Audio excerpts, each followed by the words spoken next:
Assalamualaikum and hi everyone, welcome back to Bablu's Kitchen. எல்லாரும் எப்படி இருக்கீங்க? சூப்பரா இருக்கீங்கன்னு நம்புறேன். இன்னைக்கு நம்ம சேனல்ல அதாவது ரெண்டு ஃபுட் ரெசிபீஸ் தான் பார்க்க போறீங்க. ஒன்று ப்ரெஷர் குக்கர்லேயே செய்ய போகிற பிரியாணி, அதாவது எக் பிரியாணி, ரொம்ப சூப்பராக செய்யக்கூடிய பிரியாணி. அதோட வீட்டிலையே எப்படி கீ ரெடி பண்ணுறது அப்படின்றத தான் பார்க்க போகிறீங்க. ஸோ என்னோட சேனலுக்கு புதுசாக இருந்தீங்க அப்படின்னு சொன்னால் மறக்காமல் என்னோட சேனலுக்கு சப்ஸ்கிரைப் பண்ணிக்கொள்ளுங்க, அதோட பெல் ஐக்கனையும் கிளிக் பண்ணிக்கொள்ளுங்க. இப்போ வாங்க வீடியோக்குள்ளே போகலாம். நான் ஒரு 5 முட்டை எடுத்து அதை நான் நல்லா ஹார்ட் பாயில் பண்ணிக்கொள்ள போகிறேன்.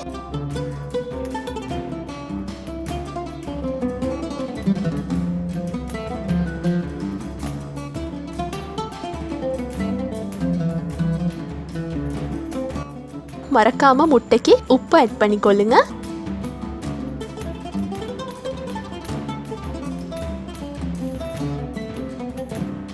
இப்போ நான் பிரியாணி செய்கிறதுக்கு ஒரு ப்ரெஷர் குக்கர் எடுத்துக்கொள்கிறேன். அதில் ஒரு 3 டேபிள் ஸ்பூன் அளவு ஆயில் ஆட் பண்ணிக்கொள்கிறேன். அதில் ஒரு கைப்பிடி அளவு வெங்காயம் சின்ன சின்னதாக நறுக்குனது அதை நான் ஆட் பண்ணிக்கொள்கிறேன். இப்போ இதை நாங்கள் கோல்டன் ப்ரௌன் கலரில் நல்லா வதக்கி எடுக்கணும். ஸோ சீக்கிரமாக வதங்குறதுக்காக வேண்டி நான் கொஞ்சம் உப்பு ஆட் பண்ணிக்கொள்கிறேன். இப்போ இது வதங்கட்டும். வதங்குற கேப்பில் நான் பாஸ்மதி அரிசி எடுத்துக்கொள்கிறேன். பாஸ்மதி அரிசி இன்றைக்கி நான் 2 கப் எடுத்துக்கொள்கிறேன். அதை நல்லா வாஷ் பண்ணிவிட்டு ஒரு 15 மினிட்ஸ் நல்லா ஊற வைங்க. இப்போ பாருங்கள், நம்மளோட வெங்காயமும் நல்லா கோல்டன் ப்ரௌன் கலரில் அதையும் எடுத்து நம்ம வேறையாக எடுத்து வச்சுக்கொள்ளலாம். இப்போ அதே பேனில் நான் பாயில் பண்ணி வச்சுருக்கிற எக்ஸை இந்த மாதிரி சின்ன சின்ன கட்ஸ் போட்டு வச்சுருக்கேன். அதையும் நான் அதில் ஆட் பண்ணிக்கொள்கிறேன். ஆயில் எக்ஸ்ட்ராவாக ஆட் பண்ண வேணாம். நீங்கள் வெங்காயம் பொரிச்ச எண்ணெயே அதில் கொஞ்சம் இருக்கும், ஒரு 2 டீஸ்பூன் மாதிரி இருக்கும். அதில் நீங்கள் முட்டையை ஆட் பண்ணிக்கொள்ளுங்கள். ஆட் பண்ணிவிட்டு 1 டீஸ்பூன் அளவு காஷ்மீர் ரெட் சில்லி பவுடர், தேவையான அளவு உப்பு அண்ட் 1/2 டீஸ்பூன் அளவு மஞ்சத்தூள் ஆட் பண்ணிவிட்டு முட்டையை கொஞ்சம் நேரம் வறுத்து எடுத்துக்கொள்ளுங்கள். இந்த மாதிரி நல்ல மசாலா எல்லாம் உள்ளுக்கு நல்லா கோட்டாகி இறங்கி வரணும்.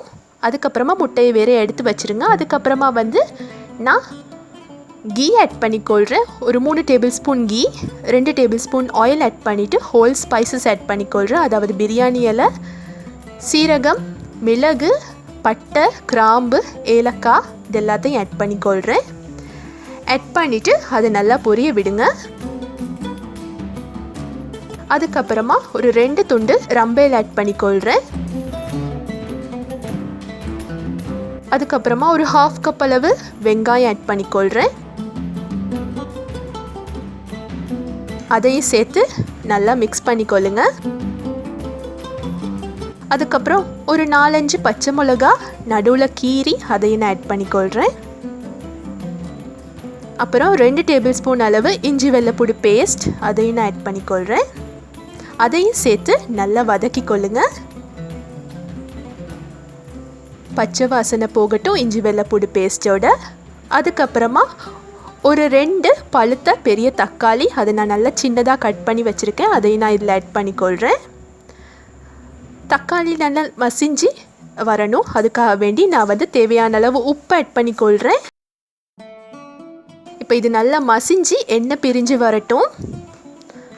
அதுக்குள்ளே நம்ம ஒரு மசாலா ரெடி பண்ணிக்கொள்ளலாம். அதுக்கு ஒரு 3 டேபிள் ஸ்பூன் அளவு தயிர் எடுத்துக்கொள்கிறேன். அதில் 1 டேபிள் ஸ்பூன் அளவு சில்லி பவுடர், ஒரு 1/2 டீஸ்பூன் அளவு மஞ்சத்தூள், 1/2 டீஸ்பூன் அளவு சீரகத்தூள், 1 டேபிள் ஸ்பூன் அளவு மிளகுத்தூள், 1 டேபிள் ஸ்பூன் அளவு கொத்தமல்லி தூள், அதுக்கப்புறமா ஒரு 3 டேபிள் ஸ்பூன் அளவு பிரியாணி மசாலா ஆட் பண்ணிக்கொள்கிறேன். எல்லாத்தையும் சேர்த்து நல்லா மிக்ஸ் பண்ணிக்கொள்ளுங்க. தண்ணி ஒன்றும் விட்டுற வேணாம். தயிரை சேர்த்து நல்லா மிக்ஸ் பண்ணிக்கொள்ளுங்க. பாருங்கள், அந்த கேப்பில் தக்காளி நல்லா மசிஞ்சு வந்துட்டு அதுக்குள்ளே நம்ம இந்த தயிர் பேஸ்ட்டை நம்ம ஆட் பண்ணிக்கொள்ளுவோம். ஆட் பண்ணிவிட்டு அதையும் சேர்த்து நல்லா மிக்ஸ் பண்ணிக்கொள்ளுங்க. இப்போ தயிரும் கொஞ்சம் குக்காகி எண்ணெய் பிரிஞ்சு வரணும். பாருங்கள், நல்லா எண்ணெய் பிரிஞ்சு கொதிச்சு வந்திருக்கு. இப்போ நம்ம இதில் வாஷ் பண்ணி சோக் பண்ணி வச்சுருந்த பாஸ்மதி ரைஸை நான் இதில் ஆட் பண்ணிக்கொள்கிறேன். அதையும் சேர்த்து நல்லா மிக்ஸ் பண்ணிக்கொள்ளுங்க. ஓவராக மிக்ஸ் பண்ண வேணால், அரிசி உடைஞ்சிரும். அதாவது நாங்கள் ஊற வச்சதுனால அதுக்கப்புறமா 1 கப் பாஸ்மதிக்கு 1.5 கப் தண்ணி வீதம் நான் வந்து 3 கப் தண்ணி ஆட் பண்ணிக்கொள்கிறேன். நல்லா மிக்ஸ் பண்ணிவிட்டு நாங்கள் வந்து பொரிச்சு வச்ச வெங்காயத்தையும் நான் அதில் ஆட் பண்ணிவிட்டு மேலால் நாங்கள் வந்து செஞ்சு வச்ச அந்த முட்டையும் நான் ஆட் பண்ணிக்கொள்கிறேன். அப்புறமா ஒரு பாதி தேசிக்காயை புழிஞ்சிக்கொள்கிறேன். அவ்வளோதான். ஒரு விசிலுக்கு அது நல்லா குக் பண்ண விடுங்க.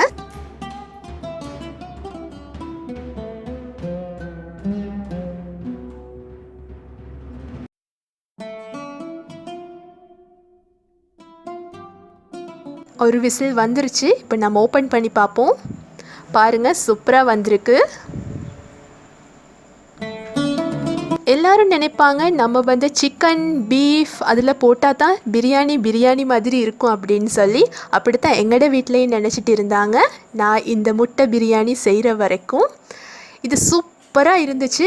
எல்லோரும் விரும்பி சாப்பிட்டாங்க. நல்ல ஃப்ளேவர்ஃபுல்லாக நல்லா இருந்துச்சு. அதாவது முட்டையை வந்து நாங்கள் இந்த மாதிரி கீறி விட்டு அதுக்கப்புறமா வந்து மசாலாவில் போட்டு நல்லா வதக்கி விட்டு போட்டதால் அதுக்குள்ளே வந்து நல்லா உப்பு புளி காரம் எல்லாமே பிடிச்சிருந்தது. ரைஸும் நல்ல உதிரியாக நல்ல சாஃப்டாக குக் ஆகி வந்திருந்தது. பாருங்கள், உங்களுக்கு பார்க்கவே விளங்குமா இருக்கும்.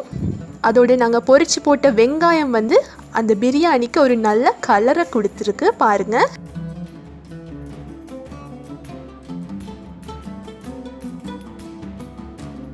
கட்டாயம் நீங்கள் இந்த பிரியாணியை வீட்டில் செஞ்சு பாருங்கள். எப்பயுமே சிக்கன் பிரியாணி சாப்பிட்டு அழுத்து போனவங்களுக்கு இது கொஞ்சம் டிஃப்ரெண்ட்டாக இருக்கும். இதுக்கு நீங்கள் வந்து ரைத்தா வச்சு சாப்பிடலாம், சூப்பராக இருக்கும்.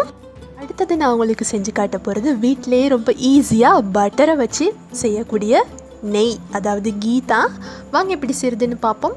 இதுக்கு வந்து ஒரு அடிகனமான பேன் எடுத்துக்கொள்ளுங்க.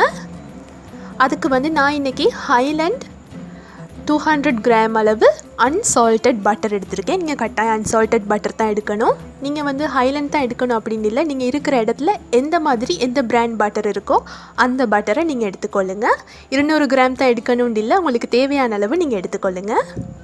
இப்போ வந்து அதை நான் இந்த பேனில் போட்டுக்கொள்கிறேன். பட்டர் வந்து ரூம் டெம்பரேச்சரில் இருக்கணும். இது வந்து நல்லா உருகி வரட்டும்.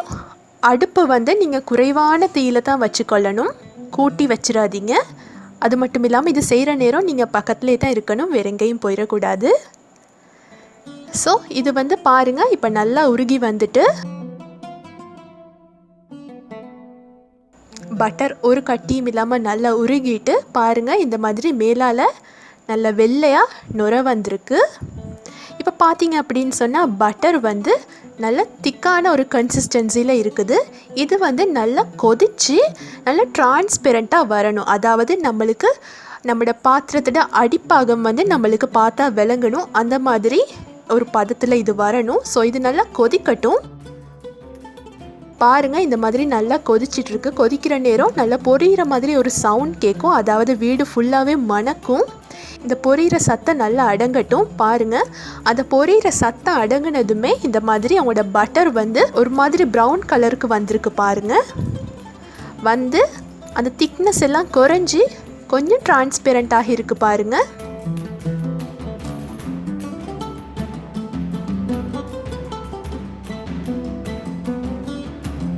பாருங்கள் இந்த மாதிரி சந்தர்ப்பத்தில் வந்து நீங்கள் வந்து வாசனைக்காக வேண்டி கருவேப்பிலை அப்படி இல்லாட்டி முருங்கையில் ஆட் பண்ணிக்கொள்ளலாம். அந்த நேரம் என்கிட்ட கருவேப்பிலை இருக்கலை, ஸோ நான் வந்து முருங்கையில் ஆட் பண்ணிக்கொள்கிறேன். இது வந்து நாங்கள் ஒரு வாசனைக்காக வேண்டி தான் ஆட் பண்ணிக்கொள்கிறோம். இது போடுற நேரம் தள்ளி நின்று போடுங்க, தெரிக்கிறதுக்கு சான்சஸ் இருக்குது.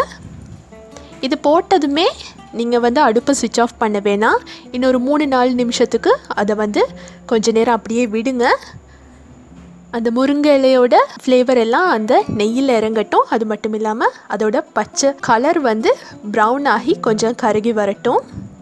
பாருங்கள், நல்ல ப்ரௌன் கலரில் நெய் நல்ல வாசத்தோடு ரெடி ஆயிருச்சு. இப்போ நீங்கள் வந்து அடுப்பை ஸ்விட்ச் ஆஃப் பண்ணிவிட்டு கொஞ்சம் ஆற விடுங்க. அதுக்கு வந்து நான் இன்றைக்கி பிளாஸ்டிக் வடி எடுக்கலை. இன்றைக்கி வந்து நான் இந்த மாதிரி ஒரு சில்வர் வடி தான் எடுத்திருக்கேன். எடுத்து தண்ணி இல்லாத ஒரு பாட்டிலில் நீங்கள் வந்து ஒரு ஜார் எடுத்து அதில் நீங்கள் ஊற்றி வைக்கலாம். பாருங்கள், கீழே அடியில் இந்த மாதிரி படிஞ்சிருக்கு. அதெல்லாம் வந்து மில்க் சாலிட்ஸ். ஸோ அதெல்லாம் எங்களுக்கு தேவையில்லை. இந்த மாதிரி படிஞ்சிருக்கிறதெல்லாம் நாங்கள் தூக்கி வீசிடலாம்.